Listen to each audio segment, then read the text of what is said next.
ये कहानी है रामपुर में रहने वाले रमेश की। रमेश अपने गांव का एक छोटा सा किसान था जो अपने खेत में काम करता था और अपने परिवार के साथ एक सिंपल जिंदगी जीता था। गांव के लोग उसे बड़ा मानते थे क्योंकि वह एक सच्चा और ईमानदार आदमी था। रमेश का बस एक ही सपना था, अपने बेटे मोहन को पढ़ा लिखा कर एक बड़ा ऑफिसर बनाना।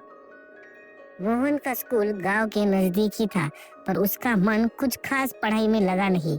ये बात रमेश भी जानता था, इसलिए रमेश उसे हमेशा समझाता था कि बेटा, अगर तुम पढ़ाई में ध्यान दोगे तो एक दिन बहुत अच्छी जिंदगी जियोगे, सफलता हासिल करोगे।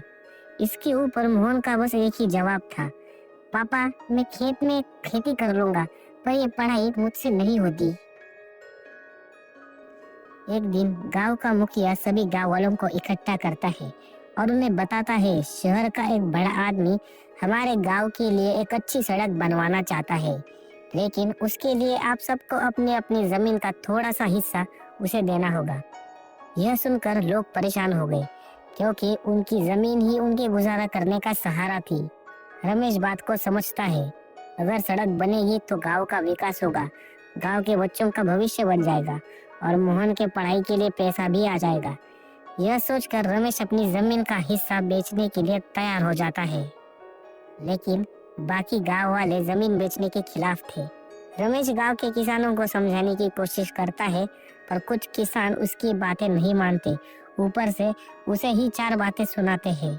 फिर रमेश निराश होकर घर चला आता है। उसका उतरा हुआ चेहरा देख उसकी पत्नी उससे पूछती है, ए जी, क्या हुआ? आप बड़े परेशान लग रहे हो। इस पर रमेश जवाब देता है, शहर से एक बड़ा आदमी गांव आया था। वह गांव में सड़क बनाना चाहता था, इससे गांव का बड़ा विकास होता। बस हमें अपनी जमीन का एक छोटा सा हिस्सा बेचना पड़ता। जमीन बेचने से पैसा भी आ जाता, मोहन की पढ़ाई का खर्चा भी निकल जाता और गांव में पक्की सड़क भी बन जाती। लेकिन गांव के लोगों ने जमीन बेचने से मना कर दिया। अरे रे, ये तो बहुत बुरा हुआ।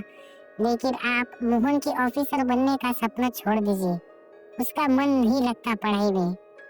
यही तो परेशानी है, हम यह इतनी मेहनत करते हैं ताकि आगे जाकर मोहन एक बड़ा ऑफिसर बने, पर उसे हमारे मेहनत की कोई कदर ही नहीं। आप चिंता ना करें, एक दिन सब कुछ ठीक हो जाएगा। यह सारी बातें मोहन बाहर से सुन रहा था। बातें सुनकर उसे बड़ा बुरा लगता है। वह समझ जाता है कि अपने माता पिता इतनी मेहनत करते हैं ताकि हम एक अच्छी जिंदगी जी पाए। मोहन ऑफिसर बनने का दृढ़ निश्चय कर लेता है और अगले दिन अपने माता पिता से कहता है कि बाबा, मुझे माफ कर दीजिए, मैंने आपको बड़ा निराश किया, पर अब मैंने निर्णय ले लिया है, मैं अफसर बन के दिखाऊंगा। मोहन की बातें सुनकर रमेश बड़ा खुश हो जाता है, लेकिन रमेश के पास मोहन के पढ़ाई के लिए ज्यादा पैसा नहीं था और गांव के लोगों ने जमीन बेचने से भी मना कर दिया, इसलिए वह आदमी वापस शहर चला गया। पैसों की कमी की वजह से मोहन को गांव में पढ़ना पड़ता है। वह अपने बाबा से कहता है, हमारे पास अभी पैसे नहीं है तो क्या हुआ, जब पैसे आएंगे तब शहर जाके पढ़ लूंगा, तब तक मैं यही गांव में पढ़ाई कर लूंगा। मोहन की ये बातें सुनकर रमेश भावुक हो जाता है। फिर दोनों अगले ही दिन से मेहनत करना शुरू कर देते हैं। मोहन अपना सारा ध्यान पढ़ाई में लगाता है, दिन रात पढ़ाई करता है और दूसरी ओर रमेश भी अपना खून पसीना एक करके काम करता है, पैसा कमाता है। ऐसे ही मेहनत करते करते एक साल बीत जाता है। मोहन की पढ़ाई की लगन देखकर रमेश बड़ा खुश हो जाता है। रमेश को पता चल जाता है कि अपने बेटे मोहन ने ऑफिसर बनने का दृढ़ निश्चय कर लिया है। साल भर मेहनत करने के बाद रमेश के पास इतना पैसा आ जाता है कि वह मोहन को शहर भेज सके अफसर बनने के लिए। अगले दिन मोहन अपने माँ बाप का आशीर्वाद लेकर शहर निकल पड़ता है।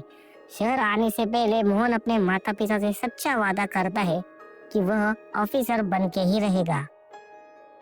मोहन पढ़ने के लिए शहर चला गया था और गांव में रमेश अपनी रोज की जिंदगी जी रहा था। ऐसे ही 3 साल निकल गए। 3 सालों से मोहन ने अपना ध्यान सिर्फ पढ़ाई में लगा के रखा था। मोहन ने ऑफिसर बनने के लिए गवर्नमेंट की परीक्षा दी थी। उस परीक्षा का रिजल्ट आया था। अपना रिजल्ट देखकर मोहन की आंखों में आंसू आ गए। वह माँ बाप को गांव में फोन लगाता है।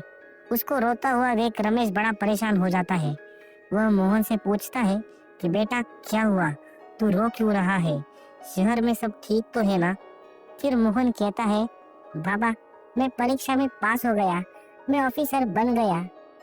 यह सुनकर रमेश खुशी से झूम उठता है। पूरे गांव में मिठाई बंटवाता है और गांव के लोगों को सीना चौड़ा करके बताता है, मेरा बेटा ऑफिसर बन गया।